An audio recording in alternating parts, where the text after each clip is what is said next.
Allah gives and Allah takes. I fear that I do not have much time left in this world, yet I cannot complain. My life has been an adventure, and for all my humility, I believe it has been extraordinary enough to be written about. You may accuse me of vanity, but I have decided to write the book myself. It should be good literature, after all. I dined with fine emirs and caroused with simple peasants on moonlit steppes. They waged wars and sat on thrones only to lose them again. And it all began in the maelstrom of intrigue and bloody skirmishes that was my beloved Transoxiana, the melting pot of Persian high culture and nomadic traditions. To the east of Samarkand, my father ruled the fertile slopes of the Fergana Valley.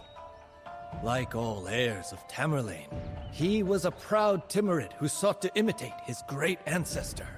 Unfortunately, Allah had not blessed him with a knack for warfare. After a few humiliating defeats, he decided to devote himself to his other passions: eating, drinking, and rearing pigeons. One day, as my father was climbing the stairs to check on his birds, Allah, in his infinite wisdom, decided that this model of gluttony had waffled on the earth for long enough.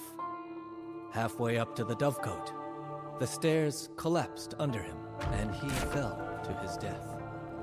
And that is how I, Babur, came to be Lord of the Fergana Valley. Yet, like all transitions of power in our culture, it was not to be a peaceful one. Thanks to my dear mother, Kutluk, my beys agreed not to abandon what surely appeared to be a dynasty in shambles. But my devious uncles were another matter. At that time, I was just a 14-year-old boy with nothing to my name, and my uncles, who had long desired the Fergana Valley, thought that my inheritance was ripe for the taking.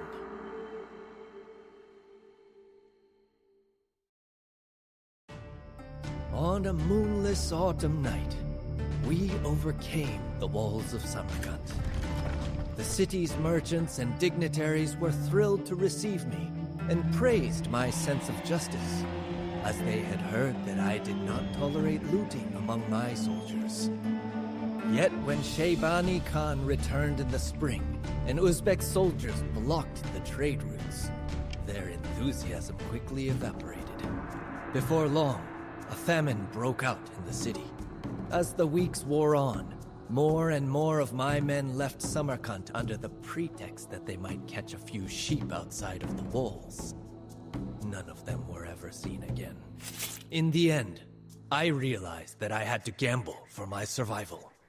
With my last loyal followers, I snuck past the besiegers during the night and sped towards the Fergana Valley to procure provisions and reinforcements. When we reached the valley at dawn, 2 riders came bringing terrible news. In my absence, one of Shaybani's generals had made himself the new master of Fergana. I felt like my father must have when the stairs gave way under him. I had stretched my luck too thin and lost the land of my forefathers to the invaders. So it was that I, the great Babur who so recently had sat upon Tamerlane's throne in Samarkand, was now grateful for every watery bowl of millet porridge that I could get my hands on. I was in a pitiful state. My so-called army consisted of 15 riders, only 3 of which had swords. Hungry and battered, we spent the nights in the wild, and my mother slept in our only remaining weatherproof tent. Oh, Kutluk, my dear mother. Without her, I would have been hopelessly lost. Brave and indomitable, more skilled with her bow than any of my soldiers. She was a Mongolian princess sprung from the old tales. I am not ashamed to admit that I often cried myself to sleep in her arms in those awful days. She would tell me the legends of Genghis Khan and Tamerlane, and the painful setbacks that they had to endure before their days of greatness finally came. Just as they would for me. My mother turned out to be right. After 3 years of hardship, a messenger arrived from distant Herat. My uncle, Hussein Baikara, the last reigning Timurid, sought a capable commander to lead the city's defense against the Uzbeks, who were now hovering around Herat like vultures. It was an opportunity that I could not pass up.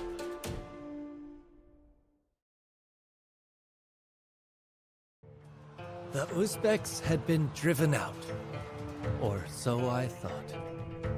As soon as I left Persia, Herat was overrun by a third Uzbek army, which had been waiting for me to lower my guard. Yet the pain of losing Herat was nothing compared to what befell me shortly after taking Kabul. My noble mother, who had suffered all of the hardships of the last few years without complaining, died in the shadow of the city's snow-capped mountains. It was not a good place for Kutluk to die. She had always loved the rolling hills of Samarkand. Yet, even as grief consumed me, I surrendered her body to the earth in the most beautiful terrace garden in all of Kabul. I had become the ruler of a grand cosmopolitan city. Yet I felt like the poorest man in the world. It seemed that for every good thing that I was given, something valuable was taken away from me. Allah gives, and Allah takes.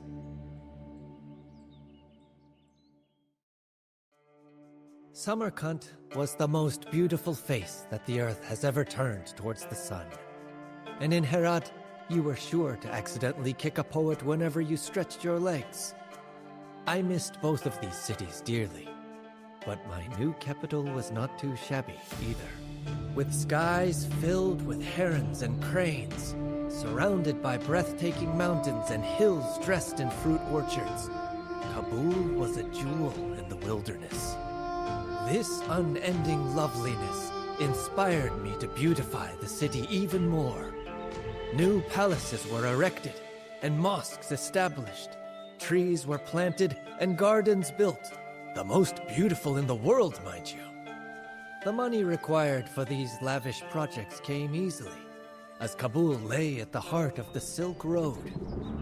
And the trade caravans from northern India brought not only sweets and aromatic roots, but also interesting news. The Indian city-states beyond the mountains were still recovering from Tamerlane's invasion 100 years earlier. Apparently, they were weak enough to offer little resistance to a determined invader. I had to get to the bottom of these rumors, so I organized an expedition to Hindustan. And since you can always combine the useful with the pleasant, I decided to carry out the expedition as a raid.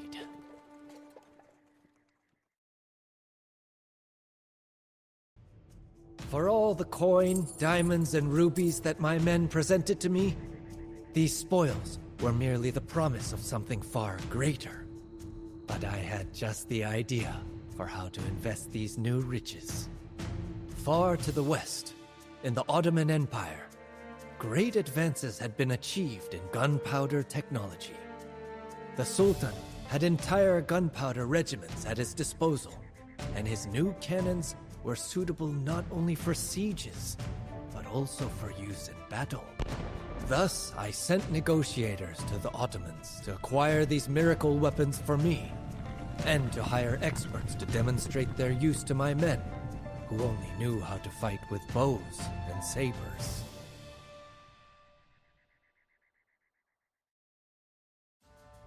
The sound of a cannon being fired is indescribable. For a while, I forgot about all of my troubles and simply fired a cannonball each day for my own amusement. Hearing of my new toys, my relatives began pleading for me to retake Transoxiana from the Uzbeks, even awarding me the title Padshah, Great King. A decent ploy, but my attention was now fixed on India. Strictly speaking, India already belonged to me, as Tamerlane had once conquered it for our family. As the last ruling descendant of the great Amir, it was only right that I be given back what someone else was only administering for me. That someone was a man named Ibrahim Lodi, an Afghan pretender who ruled northern India from his capital in Delhi. Seeking to avoid unnecessary bloodshed, I wrote him a friendly letter and gave him a goshawk as a present. All that I asked in return was for my lands to be given back to me. Unfortunately, Ibrahim Lodi never replied, and so I had to put down the quill and let my cannons do the talking. With 15,000 men, I marched on Panipat, a small village on the plains northeast of Delhi. Ibrahim, for his part, mobilized an army of 100,000. In front of my men, I played the intrepid general, unshaken even by this unimaginable number. But secretly, I wondered if I had not bitten off more than I could chew.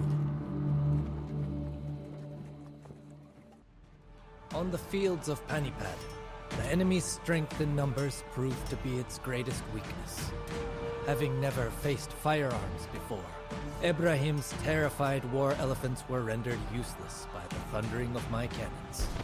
With little room to maneuver, his fighters huddled together so closely that they became nearly immobile. Firing straight into their lines, my cannoneers created a bloodbath. Just a few hours after the battle begun, there was nothing left of Ibrahim's army. My men found his body in a mountain of corpses and brought me his head as evidence of his demise. With Ibrahim's death, the Sultanate of Delhi came to an end. I had a tomb erected for the fallen Sultan in Panipat, as a reminder that the great Babur treats even his fiercest opponents with respect.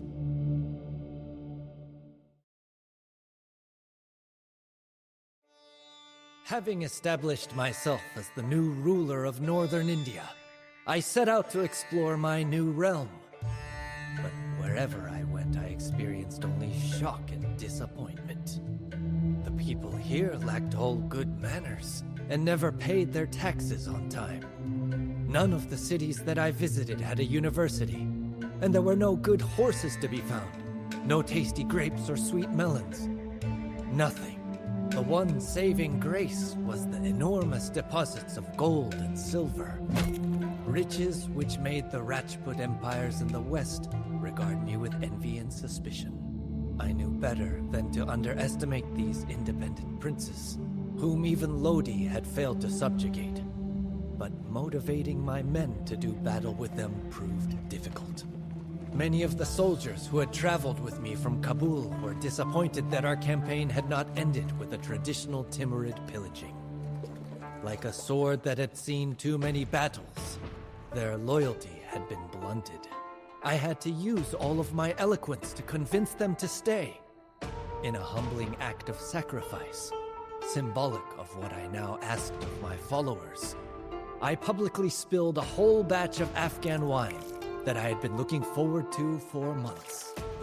My men were moved to tears when I announced that I would never again drink wine, for they knew very well how devoted I was to such worldly pleasures. When I asked Allah for his blessing, my soldiers held up their weapons in assent. With my warriors' loyalty sharpened, I began preparing for war. With the Rajput alliance crushed, there was no one left who dared challenge me. A grand feast was held to celebrate my victory. Everyone who had stood by my side on my arduous path to power received an invitation, as did, of course, all of the descendants of Genghis Khan and Tamerlane. 40,000 guests accepted the invitation, including princes from Persia, veterans from Kashmir, and even commoners who had done me a favor in one way or another. Yet what pleased me most was the arrival of about 100 Afghan peasants from Transoxiana who had given me shelter during my days in the wilderness. I had never forgotten the bravery of these common shepherds, and they, evidently, had not forgotten me either. While I laughed at the follies of my fellow commanders and danced to my heart's content with the cheerful peasants, it was all just for show. On the inside, I remain a stranger.